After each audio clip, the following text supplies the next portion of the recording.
it's me, Amber. This is chapter 4, and I want to start where I left off in my last video, which was around the time that I had left my husband Francisco, or boyfriend, excuse me, young boyfriend.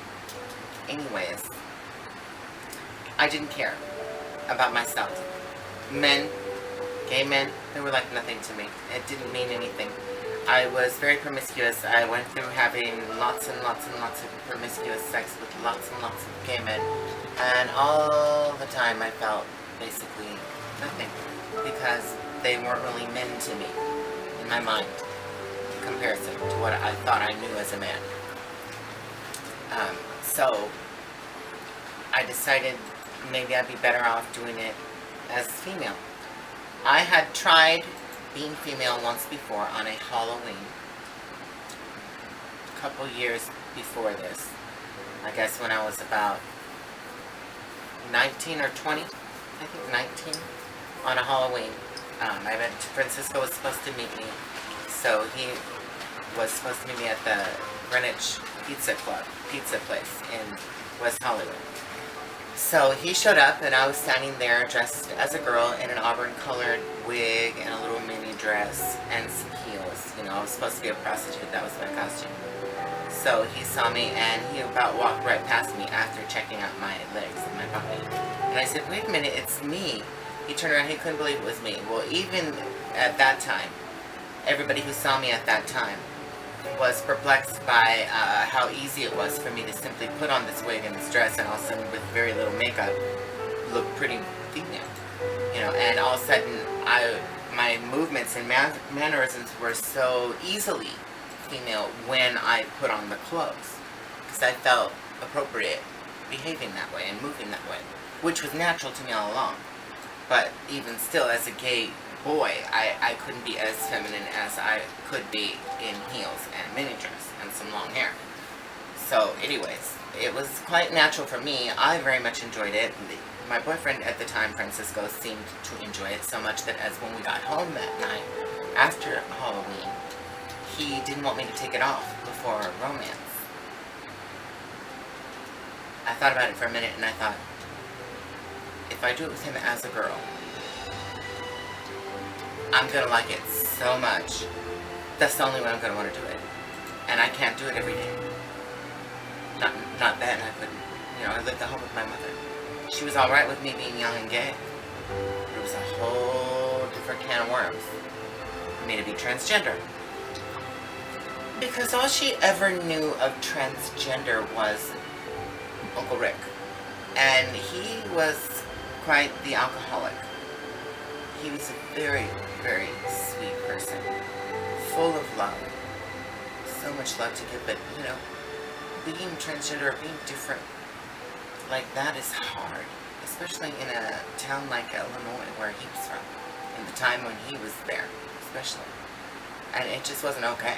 So, you know, he was bullied and beat up and everything, too, probably worse than me. So, by the time he was older, you know, he was an alcoholic, and that's, you know, that's a different story. That's his story. And I'm not going to tell it. Because Uncle Rick, for me, was one of the first or second, you know, second and source of true love I ever knew besides my own mother, was the love that my Uncle Rick gave me when I was just a kid. I could feel his love in the most nurturing way. I don't know if it's because he saw in me what he was. I think it was. I think that had something to do with it. I especially think of that now. So, anyways, it was easy for me to be a girl when I wore girls' clothes. And I knew that. So, being so promiscuous, you know, my friend Lewis and I, we were nasty whores, and we went around just doing it with everybody. And we were up and down the street. We decided, you know, we may as well get paid for this. You know, because we watched hustlers do it all the time, so we did. So even as boys, we jumped out there. You know, I was just a boy at the time, you know, jumped out there and started doing it. And we started making money, but I noticed while we were doing that the transgenders, the girls, boys dressed the girls, they were making a lot more money than we were. They were jumping in and out of cars like superstars, and I thought, damn, I bet you if I did it like that, because I knew that I was pretty from that one Halloween, I said, I bet you if we did it like that, I could make a lot of money. Well, we ended up getting arrested. So, we got out of jail, and we went right back at it. Getting arrested didn't stop us. My idea was, I just get into disguise so the cops wouldn't recognize me as that one person that they had, arrested. And Lewis says, what do you mean? And I said, I'm going to do it as a girl. He said, what? Are you serious? I said, yes, I can. I know that I can. So I rounded up some money. I bought some hair. And I had lots of girlfriends, lesbian girlfriends, but still lipstick lesbians, with clothes and shoes. And, I'm about a size 4, 6, 8, if it zips in the back real tight. I wear a size 8 shoe, so it was okay for me to borrow from the girls. So I borrowed up some clothes and got myself some hair, headed out to LA. We got us a hotel room. I put on the girl. We got ready at a friend's house before we headed to the hotel. And there were some other friends around. People who were anxious to see what I might look like when I come out of the bathroom. I went in there with looking like a boy. I'm going to come out looking like a girl. So I did come out looking like a girl and feeling like a girl. And I kind of knew at the time when I was doing this that this was a new phase in my life. And I was about to step out here and let my friends see me like this. And when they saw me, all my girlfriends and their friends who were male and did not necessarily know me were like, oh my God, I can't believe it. And everyone was telling me that I was passable. So, I don't know, transgenders who watch this, look, I was young. I was passable because I had youth on my side. The man hadn't kicked in yet, I didn't have much testosterone to fight at the time. So everyone was telling me that I was passing, and in my mind I thought that that was great. So I headed out there and I started, trying to go back to the stroll like I did when I was a boy. Only this time I was in heels and dressed like a girl. And I got into a car with a guy, and the first thing he said to me was, let me see it. How big is it? I was like, what? What do you mean? I spent all this time trying to be as passing as a girl as I can, and I was assuming all you would want was for me to have to, go down on you or something. That's about all I thought that I was going to have to do to make some money.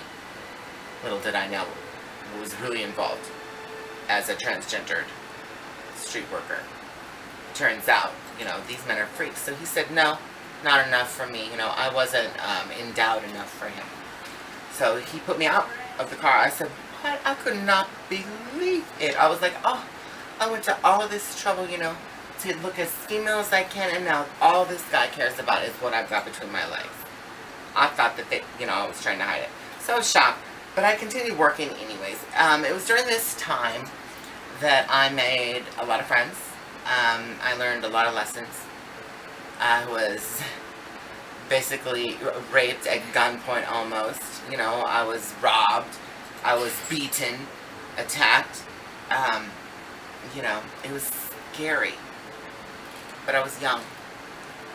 And I was a girl.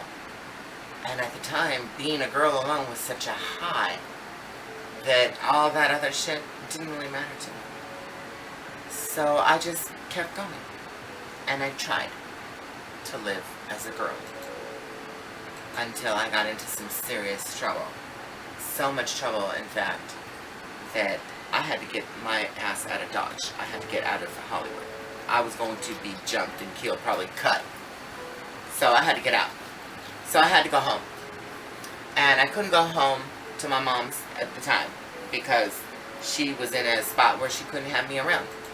So I stayed with a friend. And I tried to go around and just be a boy. And I went to some gay clubs and tried to be back into being gay. And the whole time I was doing it, I thought to myself, God, never going to find a real man like this. Somehow it always came down to that for me too, because it's like all the gays, they're so promiscuous, you know, and they're all out there to have sex with each other. And the whole time they really don't care, half the time, who you are, you know, as long as you can do it.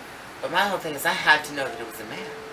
And because I knew the difference, having been a girl and had sex with men as a girl, I knew what it felt like to be treated like a girl. And I realized quite early on when I was going to be with gay men that I was going to have to get over that feeling. That was kind of gone for me. And with that went a lot of the emotion that I attached to sex. Because it seemed in order to have sex with a man, man to man, I had to let go of those emotions and feelings and just try and be more of a man, you know. And it, like I said, in doing that, it meant letting go of a lot of that. So it turned out, even then, I was so detached that, you know, I had to use role play, sexual role play, usually degrading on my part, to make me feel not like a man during sex, basically, in order for me to enjoy sex. You know, so I spent a lot of time as a gay man exploring the alternative sex life. And when I say alternative, I mean, you know, the weird stuff, the kinky stuff, the 50 Shades of Grey stuff that they're talking about now. I knew about that about 20 years ago. And I found that it was the people in those communities who were much more open-minded to where your brain was during sex. They were more into, in fact, where your brain was during sex than they were into what was going on with your genitalia sometimes, you know. And I found that it was amongst that community that I could actually start to enjoy sex through role play. So I started to target these kinds of men. You know, so I decided that the best place for me to find these kinds of men was San Francisco. So I had a friend that lived out there, and I hitched it on to San Francisco, and I tried to get into the leather community. So being in the leather community, you have to show a certain persona for them to take you serious. If you go in there looking too feminine at all, first of all, you're not going to get any play. And sometimes they're not even going to be nice to you. You don't want to be in there wearing perfume. You don't want to be in there with your eyebrows tweezed and painted. You don't want to be in there in girls' jeans. You know, you want to go in there dressed as a man. And even if it's man drag, put it on if you're going to go there. So that's what I did. I said, okay, it's drag. It's just a different kind of drag. You know, mind you, I know I'm dressed pretty elaborately right now. But I like wearing girls' clothes. Because they're fun and they're pretty. So I tried to have fun with men's clothes in that man drag kind of a way. And leather was the best place to do that. So I could still have a pretty much svelte, androgynous, pale body. And a bald head. And a pretty face with a little bit of facial hair. And go up and through and be somewhat attractive in the leather community as a good submissive for roleplay. So that's what I did. And I did enjoy it. I did. And I learned a lot about myself during that time. San Francisco is a sink or swim kind of a place. And when I say sink or swim, what it means is in San Francisco, you better be able to keep your job, pay your bills, have a place to live, and hopefully not be a slave to that and actually have some money to do something for yourself every once in a while. Which is almost impossible there because it's so expensive and you're so constantly tempted to do other things. Well, drugs is something that I had usually been pretty good about not getting into. as a younger person. I said no to drugs when I was young. I tried smoking pot, when I was a kid, when I was in my early teens, and it made me sick, so I didn't do it again. I tried drinking with friends every once in a while, It never really did a lot for me, drinking, except made me sick. It would be fun while it would happen, but the next day I'd be like, oh, never again. So I basically, I did smoke cigarettes, which I still do, which I'm always trying to quit. Anyways, so it was not until San Francisco, and in those days, in the leather days, where I kind of decided to play a little more with the drug thing and sex. Because it seems that drugs and sex together kind of work out, especially when you're already very mentally detached during sex. The drugs almost help even better facilitate your detachment. So, I fell into a habit. A serious habit. Right off. From the first time I tried it, I liked it a lot. It was crystal meth. I guess it was my drug of choice. Well, I realized that San Francisco was going to be a little bit too much for me. And I wasn't going to make it right there, So I ended up moving back to LA. But I didn't facilitate that on my own, actually. I met a guy when I was down there. His name was Bernard. And being with him was like one of the first relationships that I had when I was back again being male. 100% trying to present male. Even though I had tried to find some kind of relationship in the leather community because of the drug thing and it all being so messy in San Francisco with that, it was difficult. I ended up meeting Bernard by chance when I was out there, and he was from Vallejo, a totally different, community. He was not from the city. He had parents and family members, several of them, and, he was a good kid, a good guy. He was in the military. He was really, really nice to me. And he was a good friend to me at a time when I really didn't know anybody. And I was about to fall into that whole drug thing, So I met him, and I really, really kind of felt for him because he was sort of just like a real guy. Once again, and they're so hard to find in the gay community. A real, just a guy, And he was like Francisco in that way where you couldn't really tell he was gay. He was a real, just a guy, a dude, And that's what I liked about him. And so, we dated, and it turned out he was going to move to LA. And I said, well, if he's going to leave, I'm going to have to go with him. So I went with him. Went to LA. It was at this time that I met a lot of friends who I'm just now starting to get back in touch with.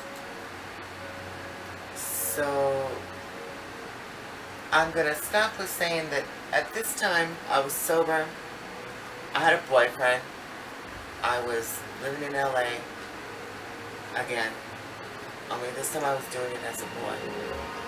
And because of my boyfriend probably, and him being such, a regular guy, I was actually kind of blending in for the first time. Not just looking like a typical little gay boy, but actually starting to look something like a young gay man. And being pretty well received as one by the people around me. And it did feel good to finally feel like I had succeeded with my little trick of fooling my new school mates into believing that I was just another guy, just like the rest of them. Oh, and this time I was doing it with gay men. But they were gay men who pride themselves on putting as much of a manly persona as they could. And there are gay men like that. And I somehow ended up falling into a little clique of guys who were like that. And they accepted me. So I felt, I felt pretty good. but something was still missing. It was during that time that I met a friend. She's my best friend. I met her back before all this, when we were on the streets. I almost feel like she should have her own chapter where I talk just about her. So I'm not going to get into it too much, but about her right now. But other than her, I hadn't really been around any other transgenders in a long time. And strangely, in my new little clique of manly man friends who were accepting me, I met a transgender. And everybody seemed to like her. And everyone's like, oh, she's so cute. She was Filipino, she was really petite, and she was so androgynous that, you know, she could have been anything, you know. She was cute. I remember meeting her and partying out with her and spending some time at her house, actually, and thinking to myself that I was so jealous of her because she was doing it, you know, and she could, you know. She was so petite. She had her own natural hair, long, pretty hair, tiny little body, and living on her own, going to school, working in her own apartment, just managing to be a girl. And I remember thinking even then that I was jealous. Of course, I never said anything, and we were cool, you know. So anyways, time went on. And throughout my years of being an epic young gay male, that's what I like to call it, my friends and I became like a really popular little scene at the club where we went.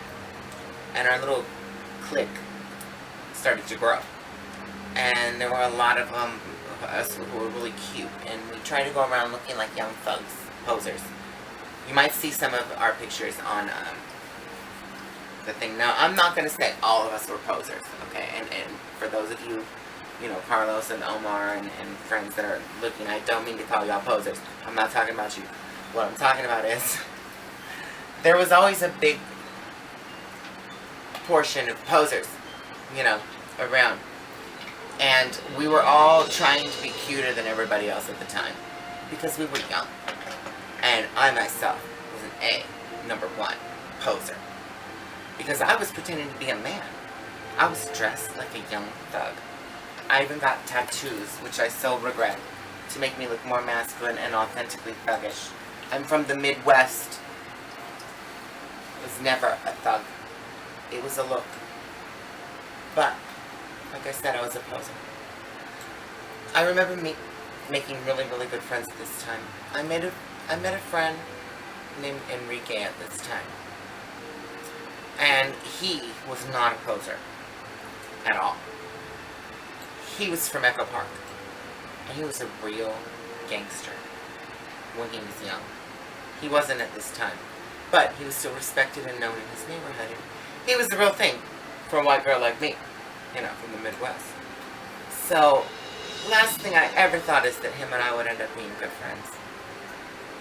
But we did. And I had a boyfriend at the time, and we used to always ride around together. This is when I was with Bernard. Bernard would be in the driver's seat, and I would be in the passenger seat. And Enrique would always manage to sit in the back seat, where he could see my reflection in the side mirrors. So, no matter what would be going on, you know, around, or what we'd be talking about in the car sometimes, I would look into the side mirror, and I would see him looking at me, and sometimes I would actually make eye contact with him. And he would smile, and I felt that feeling from him that you only feel from a real man that finds you beautiful. And he always made me feel that way. So, it was during this time that we became really good friends. Bernard and I didn't last And that's how I met Enrique, actually, was through him. So it didn't work out with him, Bernard and I. He did his own thing. But Enrique and I stayed really good friends. And after Bernard was gone, and his cousin, who was also our roommate, he was gone, I didn't really have a lot of friends. You know, I wasn't really part of the clique anymore, so I was a lot tighter with Enrique. But other than that, I was kind of on my own in LA again. And it was hard, you know, being on my own, not without the roommates and stuff, and trying to make it on my own. And I actually stayed with Enrique. He was the one friend out of all of those people that I knew at the time. And I knew so many people that I couldn't go anywhere without seeing somebody that I knew. But you know, he was the only person who would take me in at the time, at least amongst the people that I asked. And I stayed with him, and I kept working, and I kept partying and doing drugs. And doing drugs. And more drugs. And more drugs. To the point where sometimes I would disappear for days and days at a time. Nobody would know where I was, and it was nice because Enrique didn't care. You know, it's not that he didn't care, but, you know, I told him that that's just the way it was. Well,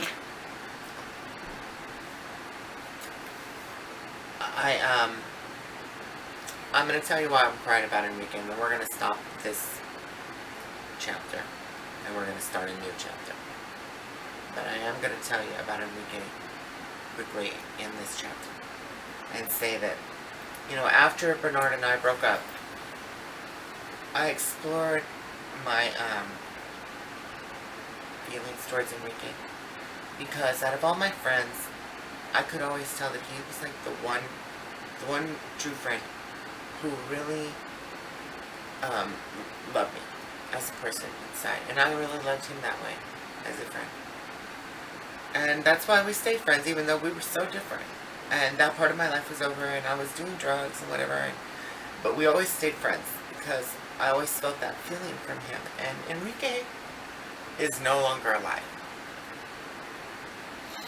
With the back and forth of my drug habit and moving back and forth to San Francisco, trying to get a new start there again with my friend Chelsea. And I'm going to talk about that in another chapter as well. My good friend Chelsea. I lost contact with Enrique for a little while. And then he called me. I was at my mom's. I was actually rehabbing at the time, trying to stay sober, stay out of LA, staying with my mom. He calls me and he says, "There's something I need to tell you." And I said, "Okay, well, what is it?" And he says, "It's not something that I can tell you over the telephone." So I say, "Oh God, you know, what is it?" Because he was always so mysterious. So I said, "Just tell me, what is it?" You know, he says, "No, I can't tell you right now. I'm going to come over." So I said, "Okay." So he drives all the way from Echo Park to my mom's house in San Diego, comes to see me, and we're sitting in my room, and he says, I said, "So what's this big deal that you have to tell me about?" He says, "I have cancer." I said, "Cancer? Cancer of what?" And he says, I'm not sure. I'm like, he's not sure. I couldn't believe it, you know. So that day, it was almost surreal. And he didn't stay around for long. He couldn't. He said he had to go. So we went back home. I stayed in contact with him over the phone, talking about how much of his cancer there was, but he was so vague. I always wondered if maybe he knew more at the time, but just didn't want to tell me, you know, because that's how he was. He was always so mysterious. He always kept you hanging to know the tail end of his story, no matter what it was, you know, even if it wasn't good, he would leave you hanging. So he left me hanging, you know. I didn't know how sick he was. So he called me, maybe a month later, a month later. And I said, so, how are you doing? He says, oh, not so good. I said, well, I should come and see you. So I did. And I met him at a little cafe in Echo Park that we used to always go to. And he had a cane. Couldn't really walk. He looked sick and thin. And I thought, damn, it was only like 3 weeks ago that he told me he was sick. So I tried to play like everything was okay. I couldn't imagine anybody around me that I cared about dying. It just didn't seem possible that it could happen to me. In some selfish way. I was somehow immune to having to deal with this, It's not gonna die. He's gonna be fine. Well, a couple weeks after our visit, where I played it very pleasant and calm, as if everything would be fine and I would see you again. I told him that I would see him again, and I'm sure he was going to be fine. And my friend Jaime, who is also friends with him, calls me and says, he's in a coma. And he's not going to make it. If you want, we can go and see him at the hospital. So I knew he wouldn't be able to see me. And his family didn't really know me because he was so mysterious, and he wasn't out to them. So none of his friends who were clockably gay could see them. So that, of course, put me out. So I never got to really meet them. I saw them from afar.